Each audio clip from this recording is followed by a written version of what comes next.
بخاری مسلم کے لفظ سنو، حضور سید عالم صلی اللہ علیہ وسلم فرمانے لگے، اس نے کیا پوچھا تھا، حضور جواب کیا دیتے، فرمایا فجر کی سنتیں کبھی نہ چھوڑنا، فجر کی پہلی 2 سنتیں کبھی نہ چھوڑنا۔ یا رسول اللہ صلی اللہ تعالی علیہ وسلم میری رہ گئی ہیں، رہ جاتی ہیں۔ فرمایا فجر کی 2 سنتیں نہ چھوڑنا، فرمایا فجر کی پہلی 2 سنتیں مجھے دنیا اور دنیا کے اندر جو کچھ ہے وہ سب سے زیادہ پیاری ہے۔ فجر کی 2 سنتیں دنیا اور دنیا میں جو کچھ ہے مجھے وہ سب سے زیادہ پیاری ہیں، اس لیے فجر کی سنتیں نہ چھوڑنا۔ اعلیٰ حضرت بریلوی رحمت اللہ نے 1000 کتاب لکھی ہے، لیکن الوظیفۃ الکریمہ کے نام سے جو وہ صبح و شام بظاہر پڑھتے تھے وہ الگ انہوں نے ان کو بیان کیا، پابندی کے ساتھ اپنی اللہ اللہ کرتے۔ شیخ شہاب الدین سہروردی رحمت اللہ علیہ اس پر ایک بندے نے اعتراض کیا، اس نے کہا جی آپ کس قسم کے صوفی ہیں، مرید بیٹھے ہیں اور آپ وہاں نفل پڑھ رہے ہیں۔ یہ بھی بڑا مسئلہ ہوتا ہے نا، جو بندہ ملنے آتا ہے وہ اپنے ٹائم کے حساب سے آتا ہے، اور پھر اس کا یہ بھی خیال ہوتا ہے کہ پیر صاحب جو ہیں وہ چونکہ درویش ہیں تو نہ انہیں روٹی کھانی چاہیے نہ سونا چاہیے، چونکہ وہ درویش ہیں، اور ہم چونکہ درویشوں کے ماننے والے ہیں لہذا ہمارا یہ طریقہ ہونا چاہیے کہ جیسے ہم کہیں درویش ویسے ہی کر جائے۔ حالانکہ جس کو آپ درویش کہیں گے آپ اس کی مانیں گے، آپ منوائیں گے نہیں، تمہارا مزاج ہوتا ہے۔ شیخ شہاب الدین پر لوگوں نے اعتراض کی، حضور لوگ ملنے آئے ہیں، زیارت کرنے آئے ہیں، یہ بندے دعا کرانے آئے ہیں، اللہ اللہ کرانے آئے اور آپ نفل پڑھ رہے ہیں، کیا جملہ ہے، کیا حسن ہے، کیا خوبصورتی ہے۔ فرمانے لگے رب رسول سے مانگنے کے لیے مصلی بچھایا ہے، اگر وہاں سے مانگوں گا نہیں تو تمہیں دوں گا کیا، پہلے مجھے کچھ لے تو لینے دو، اگر میرے پلے کچھ ہے ہوگی تو آگے دوں گا نا، تو میں مانگنے گیا تھا کہ یا اللہ دے تیرے بندے لینے آئے دے، تو میں کچھ لوں گا تو آگے دوں گا نا۔ لیکن ہمارا یہ سٹیٹس، یہ مزاج، یہ شعور نہیں ہے، گپیں، کہانیاں، داستانیں، گفتگو، خطابت، واز، کیا بات۔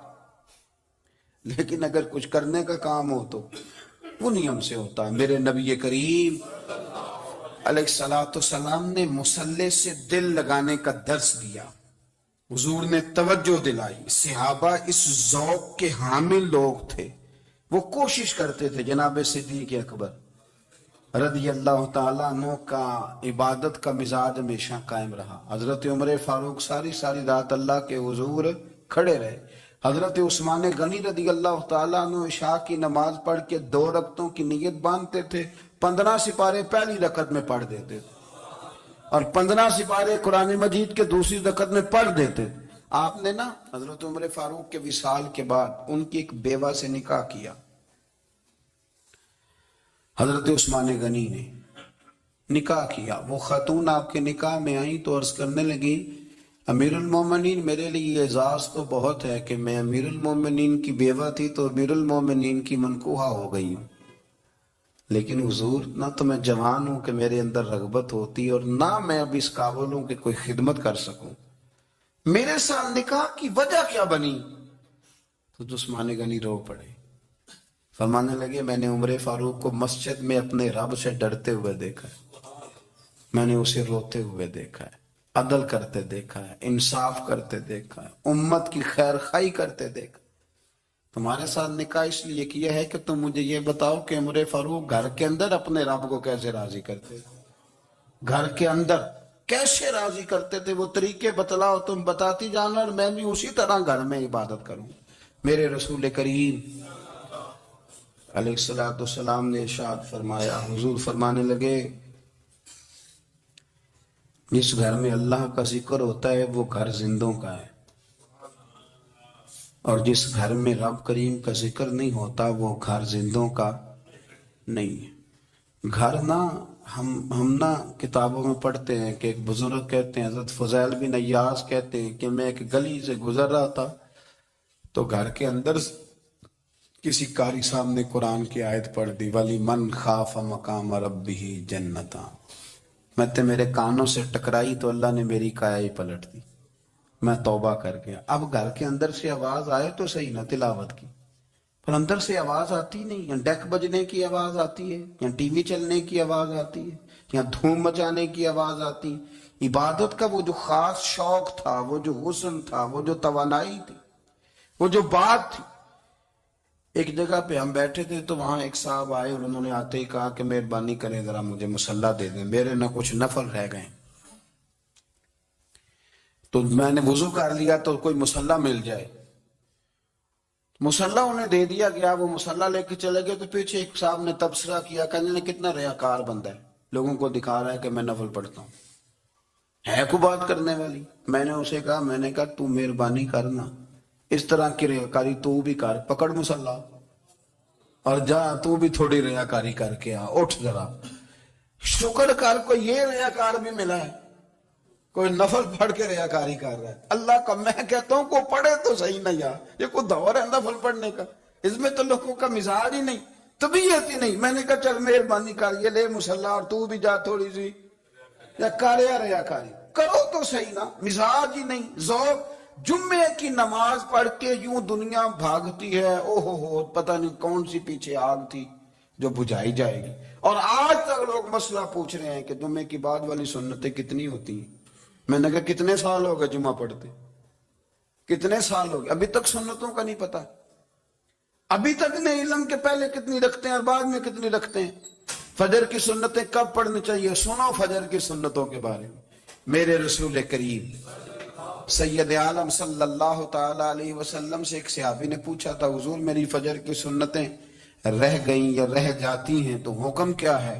کیا انداز ہے حضور کا، اپنا ذوق، اپنی طبیعت. ہم نے نا ذوق غلط بنا لیا. اگر 20 بندے کہہ بھی دیں گے تو نے بڑی شاندار تلاوت کیا تو کیا اس سے بنے گا؟ 100 بندہ کہہ بھی دے تیری کیا بات ہے، کیا بات ہے نعت خاں کی، کیا بات ہے علامہ صاحب کی، پیر صاحب کی، پیر مہر علی شاہ صاحب رحمت اللہ علیہ. آپ تشریف فرما تھے تو آپ کے ایک ہی بیٹے بابو جی جن کو کہا جاتا ہے، جس دن صاحبزادے پیدا ہوئے تو خادم نہ وہاں سے نکلا. ان لوگوں کے شوق اور طرح کے تھے نا، تو ان کی توجہ بھی اپنے شوق کی طرف رہتی. تو خادم نکلا اندر سے، پیر صاحب مبارک ہو، پیر صاحب مبارک ہو، پیر صاحب مبارک ہو، پیر صاحب مبارک. وہ شور کر رہے ہیں تو پیر صاحب کو وجد ہو گیا، اللہ اکبر اللہ اکبر اللہ. وہ کیا ہوا، کس بات کی مبارک دے رہے ہو؟ عرض کی حضور اللہ نے بیٹا دیا. تو آپ فرمانے لگے اچھا حضور آپ کیا ہوا، آپ تو پریشان ہو گئے. فرمانے لگے جب تو نے 3 دفعہ کہا نا مہر علی کو مبارک ہو تو میں سمجھا تھا شاید تجھے کسی نے بتا دیا ہے کہ مہر علی سے اللہ راضی ہو گیا. میں سمجھا تھا کہ شاید تو یہ خبر لے کے آیا ہے کہ کسی نے بتایا ہے کہ مجھے آج خبر ملی ہے کہ مہر علی سے رب اچھا پتر ہوا ہے. الحمدللہ اللہ کا شکر ہے. پر میرے لیے مبارک کا دن وہ ہوگا جب میرا رب کہے گا کہ میں مہر علی سے راضی ہوں. میرے محبوب کہیں گے کہ میں مہر علی سے. آپ بات کو سمجھیں. شوق ہی کسی اور طرف تھا، دل ہی کہیں اور لگا ہوا تھا، طبیعت ہی کہیں اور مائل تھی. کوئی وظیفہ پوچھتے تھے تو پڑھتے تھے وہ لوگ، کچھ اللہ اللہ انہیں بتائی جاتی تھی تو کرنے کا ذوق رکھتے تھے، طبیعت تھی، قائل تھے. حضرت ربیع کہتے ہیں میں بڑی دور سے سفر کر کے گیا حضرت اویس کرنی سے ملنے، بڑی دور سے. اور جب میں پہنچا تو فجر کا وقت تھا. تو حضرت اویس کرنی کو میں نے پا لیا. تو وہ نماز پڑھ کے نا قرآن شریف لے کے بیٹھ گئے. فرماتے ہیں اشراق چاشت کا وقت ہوا تو نفلوں کی نیت باندھ لی. محدث ابن الجوزی نے لکھا ہے، فرماتے ہیں پھر جب زوال کا وقت ہوا تو مسجد میں جھاڑو دینے لگ گئے. زور کی نماز پڑھ کے تو عصر کی تیاری تک وہ مسجد میں بیٹھے رہے. اور میرے نبی پاک علیہ السلام نے فرمایا جو نماز کے انتظار میں بیٹھا ہو وہ نماز ہی میں ہے، وہ نماز ہی میں ہے. فرمایا میری دنیا میری امت کی جو رہبانیت ہے نا وہ اتنی ہے کہ نماز کا انتظار کرے. اذان کے بعد نماز کا یہ راہب ہیں، یہ اس وقت چھوڑ کے بیٹھے ہیں سارا کچھ. فرماتے ہیں عصر تک انہوں نے اللہ اللہ کی، پھر مغرب تک کی، عشاء کی نماز ہوئی تو وہ نماز پڑھی تو وہ تھک گئے. اب مجھے وہ فارغ ہو مصلی چھوڑے تو میں ملاقات کروں نا. یہ آپ حیران نہ ہو کہ اتنی دیر بندہ کیسے اللہ اللہ کر. ہم نے کی نہیں نا اس لیے ہم پریشان ہیں. جو عادی ہوتے ہیں وہ کر بھی لیتے ہیں، وہ یہ کام میری بات کی سمجھ آ رہی ہے؟ جب جاتے ہو کسی دفتر میں تو 8 گھنٹے کھڑے رہ لیتے ہو نا، مجبوری ہوتی ہے تو کھڑے رہا جا سکتا ہے۔ پاسپورٹ کے دفتر بولیے، امیگریشن کی لائنوں میں، اور میں نے تو امبیسیوں میں بندے 12 گھنٹے پہلے جا کے کھڑے دیکھے، رہ لیتے ہیں کھڑے۔ تو اگر ان کاموں کے لیے رہا جاتا ہے تو اللہ رسول کے لیے بھی کھڑے رہا جا سکتا ہے۔ تو فرمانے لگے کہ جب عشاء کی نماز کے بعد آخر انسان تھے، تھک گئے، نیند کا غلبہ ہوا، تو تھوڑی ایسے آنکھ بند ہوئی تو کھلی تو رونے لگے۔ حضرت اب ایسے کر لیا، رو کے کہنے لگے مالک مجھے غافل تو نہ کر، ابھی میں نے کیا بھی کچھ نہیں، دن ختم ہو گیا، کوئی نفل نہیں، کوئی اللہ اللہ نہیں، اللہ مجھے غافل نہ کر، میری مدد فرما۔ فرماتے ہیں جب وہ روئے تو میرے ساتھ جو شخص تھا، میں نے کہا اٹھو چلیں، کہنے لگا حضور ملنا نہیں، فرمایا جو میں لینے آیا تھا وہ مجھے مل گیا، جو میں ان سے سیکھنے آیا تھا وہ مجھے نصیب ہو گیا، اب اور میں نے کیا لینا، ختم ہو گئی بات، اٹھو چلیں۔ اللہ کے بندوں نے حضرت ربیہ بن کعب اسلمی رضی اللہ تعالیٰ عنہ فرماتے ہیں، کہتے ہیں جب بنو قریظہ اور بنو نذیر یہودیوں کے ساتھ حضور علیہ السلام نے جنگ کا اعلان فرمایا تو وہ دشمن ہو گئے، ہمیں خطرہ تھا کہ وہ رات کو کہیں محبوب کو تکلیف نہ دیں، تو کچھ لوگ نا تلواریں لے کے نبی پاک کے دروازے پہ پہرے داری کرتے تھے۔ گن مین رکھنا حرام نہیں، اگر کسی کو واقعی خطرہ ہو تو اس کے لیے سنت بھی ہے۔ حضرت علی المرتضیٰ تلوار لے کے حضور کے گھر کا پہرا دیتے تھے۔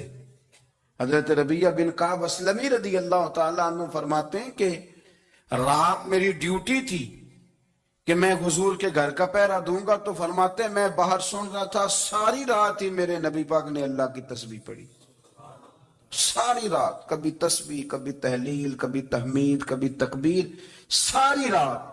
فرماتے ہیں ساری رات حضور پڑھتے رہے اور ساری رات ہی میں سنتا رہا، مجھے اونگ آ گئی، میری آنکھ لگ گئی، حضور ابھی پڑھ رہے تھے، میں تھک کے سو گیا۔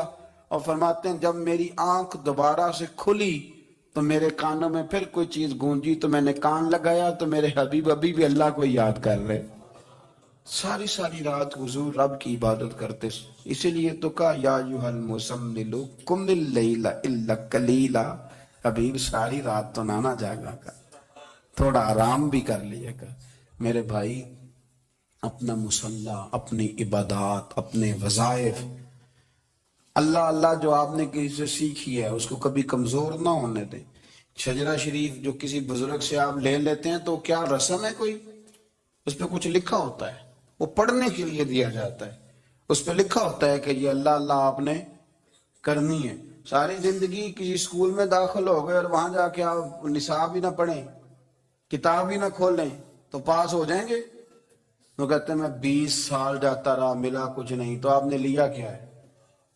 ایک اتنی سی کتاب تھی، اس کو تو کھول کے آپ دیکھ نہیں سکے، اس کے وظائف تک تو رسائی نہ ہوئی، اس لیے کہ اللہ اللہ کرنا مشکل ہے اور تصویر کھچانا یہ آسان کام ہے۔ تو جو آسان ہے اس طرف ہماری توجہ لگی رہتی ہے اور جو مشکل ہے اس طرف ہم ذوق پیدا نہیں کرتے۔ یا ایھا الناس اعبدوا ربکم الذی خلقکم والذین من قبلکم لعلکم تتقون، اے لوگو اس رب کی عبادت کرو جس نے تمہیں پیدا کیا اور تم سے پہلوں کو پیدا کیا، اس لیے عبادت کرو کہ تم پرہیزگار ہو جاؤ گے۔